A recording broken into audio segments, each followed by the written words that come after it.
I think large number of young orthopedic surgeons who have worked with me, ultimately they'll go back to the society to work in an institution or in private or in even teaching institution. I think majority of my children, professional children, are doing very well. I'm proud of them. And almost all of them have maintained ethical attitude. Okay. Exceptions can always be there. Exception may be in my own self, but in general I think they are doing very well. You feel happy that I could inculcate in them the value of ethical medicine. I feel happy. I get that. And do you feel that they have spent sufficient time with you? Because I'm coming back to my individual experience here.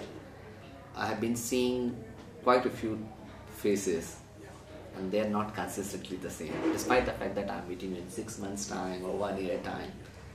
It could be an observation which could be an odd one. However, this is what I noticed and that left me a bit incomplete and a bit concerned. What's happening? Young people join and next time they're not there. I think so long as you're in a government chair, they join you as regular residents. They spend about 3 years with you. Sure. But in a private setup, they join for a few months, some of them few years. Ultimately, they get into a job which gives them more money and they move away. But having spent 6 months or 1 year with me, they go. And that is happening in private setup. Do you feel that 6 months to 1 year of having worked with you leave them sufficiently empowered? No, I won't say sufficiently empowered, but still I think they do carry some impression For sure. of my association with them. 1 day is enough for that matter. No, not. No, I think it does affect them. Yeah, I do that. I get a feedback from people. Yeah. Probably it does affect them. I think so.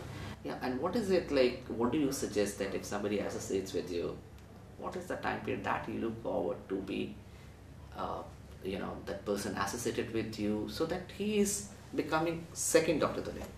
I mean, of course not 50 years It's old. difficult to produce a clone. No, I'm not asking, almost equal. I don't want to produce Well, clones. let's You are say- going to be unique in India. Let's say, in the private setup, I think Dr. Varun Kapoor stayed with me for 17 years. Yeah. He is doing better work, better operative work than me. I'm happy. Mm-hmm. So you feel happy that you have at least somebody who's able to do as well as I do, as I did or as I do, are better than myself. You feel happy. Mm-hmm.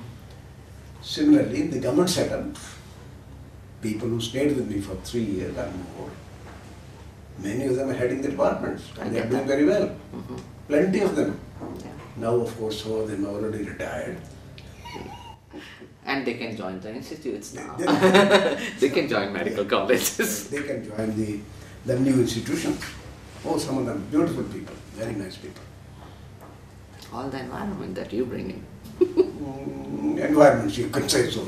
All the environment that you bring in. I think. I'm talking I mean, about if they- environment Environment. of Mr. or Dr. Tuli. I think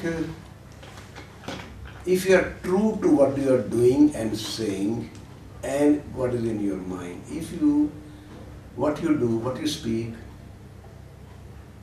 I think many people can understand the body language. And I think these children do ultimately come to know that if with thought, word and hands, Yeah. the same process going Absolutely. on, I think the impression goes to my mind in a great depth. However, all the three things should be the same. Yeah. Thinking, speaking, doing. Even your body language. Sure. It shows you on you. I think it helps. It helps. Maybe a small help, but still it is worth it. Yeah. It's worth it. Let's do it. Okay, I get that. So what would you like to pass on as your legacy to generation next? I know there are kids already around the corner. There are going to be pass-outs from the medical colleges. There are going to be other students from different domains. What is it that you would like to pass on as your You gift? see, medicine is not mathematics. Hmm. There is no 2 into 2 is 4. Same operator, same disease, same type of patient, the results are different. So the message I will probably pass on to, whenever in difficulty, in a therapeutic dilemma, think that this patient is my child, this patient is my father, I'll get the correct answer, what to be done. Mm-hmm. I think that attitude, if we can inculcate in the formative stage, it helps a lot. There are many occasions that you find so difficult. What should I offer to this patient? What operation will I do on this person? Put yourself in that position. He is my brother. He is my child. You get the answer. I think that will give you the best answer. That's really, really powerful, Dr. Tuli. That's really powerful. I get that. But it has to, this is inculcated during the formative stage of students and also learned during the formative stage, which ultimately comes to environments. Who is telling you to inculcate? Who is your teacher? Mm-hmm. Do we have role models? This is where it goes. And you have asked funny questions. Okay. So I'm looking funny then. If I'm asking funny questions, I get that. Funny. And you know, Dr. Tuli, this is what is the intention of having this video shoot. So the point is that a lot of people are going to listen. I don't know what they get, what they don't get, right? The intention is to have a successful transition happening from a professor, a teacher, a guide and a doctor like you to the generation next. And that was the whole intention, that is the whole intention with which this video shoot is being recorded.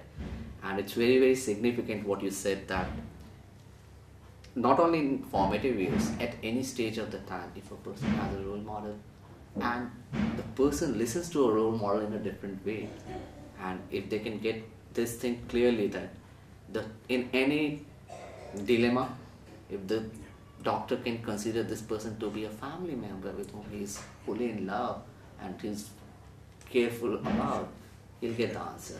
Then whatever consequences happens. And that is in any case sometimes beyond a person's control, even beyond a doctor's control. So get that. I'll be the happiest man if this sort of information can go to the people, if I'm able to contribute something which can improve the ethical standards of judgment and action. I'll be the happiest man. Yeah. Even if it's just one person, doesn't matter. Yeah. And it's my promise to you that we'll make you the happiest man. Good. Dr. Saab, what do you consider as key highlights of your career? Okay. Key highlights and achievements. There are only two, I would say three. One, putting in your best to train and educate a budding orthopedic surgeon. Second was my work on tuberculosis, and many people ask me, why did you work on tuberculosis? When I moved away from Delhi to Varanasi, I was surprised to see the amount of tuberculosis. In Delhi, I don't think there was so much of tuberculosis at that time. But when I moved away to Varanasi, there was so much of tuberculosis to see. Very limited facilities. That was the reason why I started thinking about tuberculosis. The third thing I put in my effort was creating a bone bank with simplest possible facilities and preserving the bank bone in a domestic refrigerator. I think there are three things of mine. But on the whole, Vladisar, my efforts may have been large, but my output is just like a drop in the ocean, nothing more than that. Efforts have been large. So many number of students, work on tuberculosis, work on bone graft, years of work, hundreds of patients, thousands of operations. my contribution, to my mind, is no more than a drop in the ocean. There's so much of problems in our country. However, it's still worth a drop. It's worth it. I get that. Boon boon se sagar banta hai. Is there anything in life that you still want to accomplish, Doctor? I still have. Would you like to share that? No. Well, anyway, that book is there already. Book on tuberculosis. The other one is in the pipeline. So yeah, which pipeline? I think pipeline of my neurons. I get that. A book which would be a guideline to all orthopedic surgeons working at the periphery of my country. Orthopedic surgeons working at district hospital level. They have limited facilities. They have a lot of challenges. They are not in metropolitan cities. Nobody, all of us can't be in the metropolitan cities. Metropolitan cities are accommodating only 30% of population. 70% is far away from metropolitan cities. Who is looking after them? There are orthopedic surgeons who are looking after them. So, in the pipeline of my neurons, there is a book which I should be able to compile, say in the next few years, so long as my neurons are agile, that this book should be able to guide these peripherally placed orthopedic surgeons to be able to perform a reasonable orthopedics, a safe orthopedic, effective orthopedics for the people there. You get that? Good. There's a big purpose, I would say. A young man in pursuit of excellence. Looks like I get that. yes, neurons are okay. Neurons are. With the grace of God, the genes have given very good neurons. Yeah. They can balance things. They can tolerate many things. They can speak rubbish. They can also speak good things. I get that. Get that. Yeah. And interestingly, so at this moment of time, I have an opportunity. Now, I was listening so far. Now I will speak. So, when is that going to happen? Someday is not going to come, Dr. Tuli. It has to be a day. And that 2 years from now. So, you have got your structure in place? That how it's going to happen at what stages? Oh, it has been, the project has been there. In the pipe, it has been in pipeline for 10 years, 15 years. Yes. So it has to be now from pipeline, it has to come to the paper, it has to go to the printing business. Yes. And when it's coming? 2 years. 2 years from now. Right. And I get that completely. Now, for my only worry and fear is that it was in pipeline for 15 years. It was in pipeline for 15 years. And we cannot afford another 15 years for your neurons, for sure. I'm sure about that. I wish that the neurons remain the way, the highly active neurons remain there, the patterns remain as powerful as it has been so far. But 15 years, I don't know.